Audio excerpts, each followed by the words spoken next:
지시는 주님, 하늘의 아버지, 날 주관하소서. 주의 길로 인도하사 자유케 하소서. 새 일을 행하사 부케 하소서. 의의 줄이고 목이 마르니 성령의 기름 부으소서. 의의 줄이고 목이 마르니 내 잔을 채워 주소서.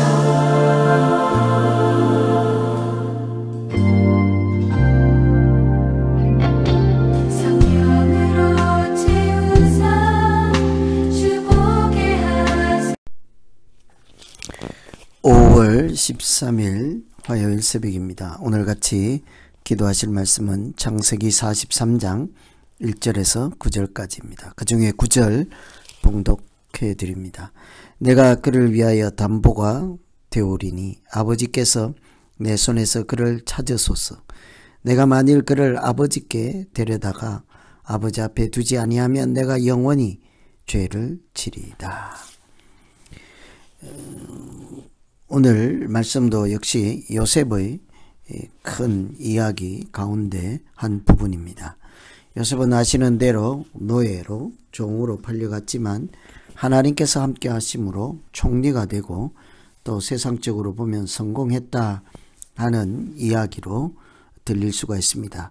그러나 한 개인의 성공이 아니라 하나님께서 그의 백성들을 어떻게 만들어 가시고 구원해 가시는가 하는 구원의 말씀입니다.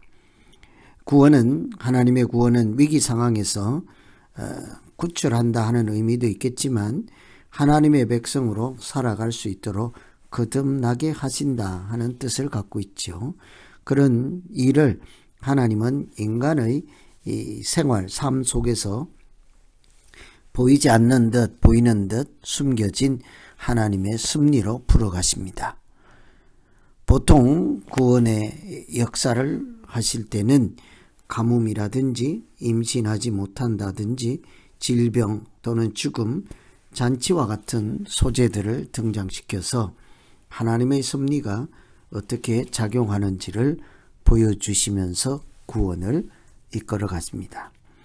오늘 말씀 가운데서도 하나님께서 요셉의 인생 가운데 어떻게 역사하시는지를 보시면서 기도하면 되겠습니다. 우선 믿음으로 산다 하는 것이 그 일상에 숨겨진 하나님의 섭리를 따라 이렇게 순응하는 것이라 하겠습니다.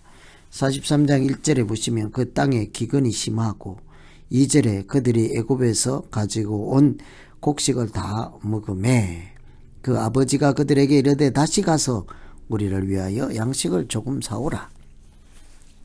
상황이 전보다 더 나쁘게 되었습니다. 가지고 온 곡식 다 먹었고 기근은 더 심해졌습니다. 이제 하늘만 바라볼 수밖에 없는 때가 되었습니다. 우리 인생도 그렇습니다. 항상 이렇게 큰일 났다 하고 아무 대책이 없고 할 수 있는 일이 아무것도 없을 때가 있죠. 그러나 바로 그때에 어떻게 하느냐에 따라서 우리는 하나님의 사람으로 살 수도 있고 하나님 없는 사람처럼, 세상 사람처럼 살아갈 수도 있는 것이죠. 요셉이 야곱의 온 가족 살 길은 오직 하나님 손에 달려 있습니다. 곡식이 다 떨어졌고 기근이 심해졌다. 가뭄이라는 것을 통해서 하나님께서 어떻게 그 가정에 구원이 역사하시는지를 보여주시겠죠. 가뭄이 오고 환란이 오면 하나님의 역사하심을 믿고 의지하고 구하는 자는 구원을 얻게 될 것입니다. 그런 어려운 환경 가운데 오직 나의 살 길이 하나님께 달려 있구나 하는 것을 속히 깨닫는 자는 그리고 순응하는 자는 정말 하나님께서 베푸시는 구원의 은총을 얻을 수 있기 때문이죠. 그래서 우리가 믿음으로 산다 하는 것은 우리 일상 가운데 가뭄 이런 홍수라든지 기근 이런 것이라든지 어떤 특별한 상황 가운데 이런 것을 만나면 하나님의 역사하시는 때이구나, 이런 것을 좀 눈치를 채는 것이 좋겠죠. 그래서 일상 가운데서 일어나는 그런 사건들, 일들 속에 역사하시는 하나님의 은총을 내다보고 이렇게 순응하며 순종하고 믿음으로 살아갈 때 우리는 하나님의 구원의 역사를 만나게 될 것입니다. 두 번째는 하나님의 은혜를 알게 되면, 이제 하나님을 알게 되면 행동하는 사람으로 달라지게 되죠. 9절에 내가 그를 위하여 담보가 되겠다고 합니다.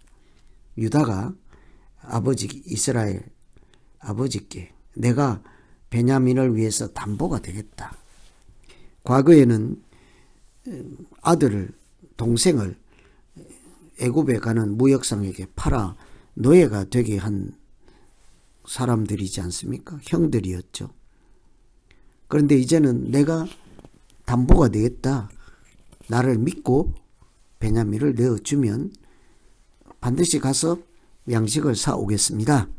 그러나 잘못되면 그 책임을 내가 지겠다 하는 거죠. 우리가 하나님께 구하고 또 하나님을 의지할 때, 그때 비로소 우리가 살아갈 길이 열리고 또 그 가운데 다른 사람의 생명을 살리는 그런 역사가 일어나게 되죠.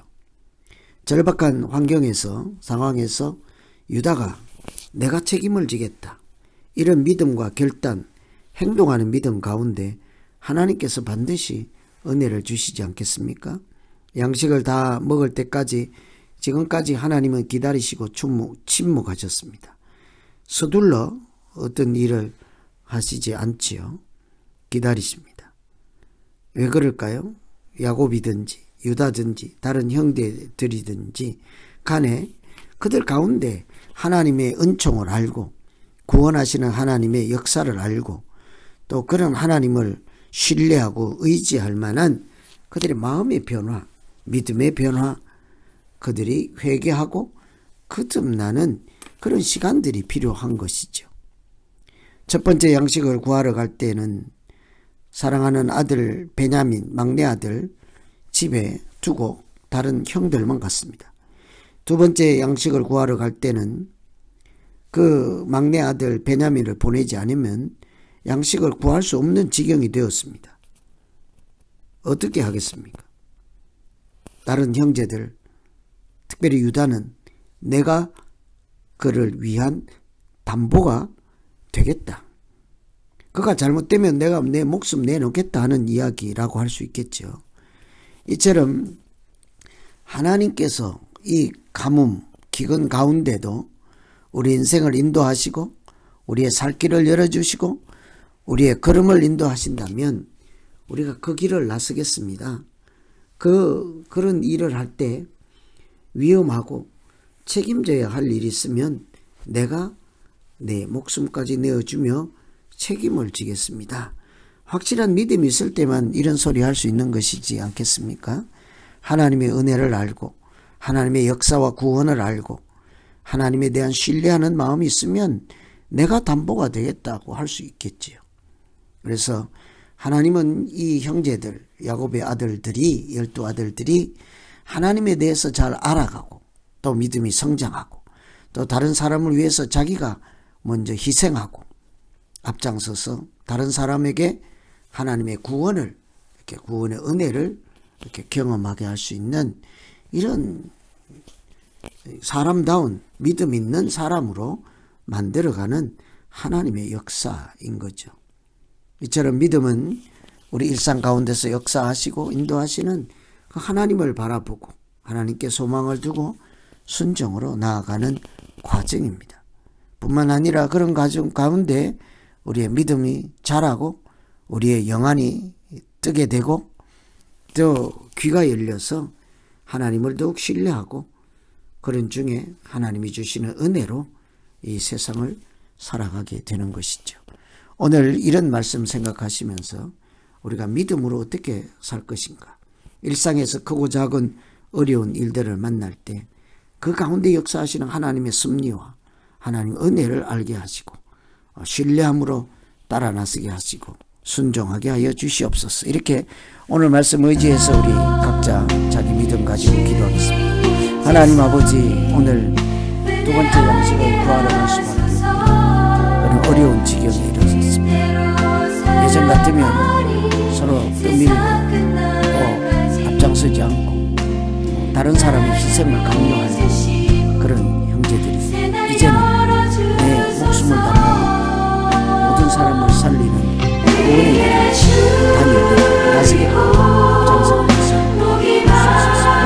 하나님, 우리의 믿음이 이 세상을 공작을 통해서 역사하셔서 하나님의 신뢰와 순종으로 더욱 성장하는 믿음이 되어주시고 또 그런 믿음들 때문에 우리 가운데 늘 하나님의 구원의 은총을 충만하시고 그런 우리 모두 되게 주시옵소서. 예수님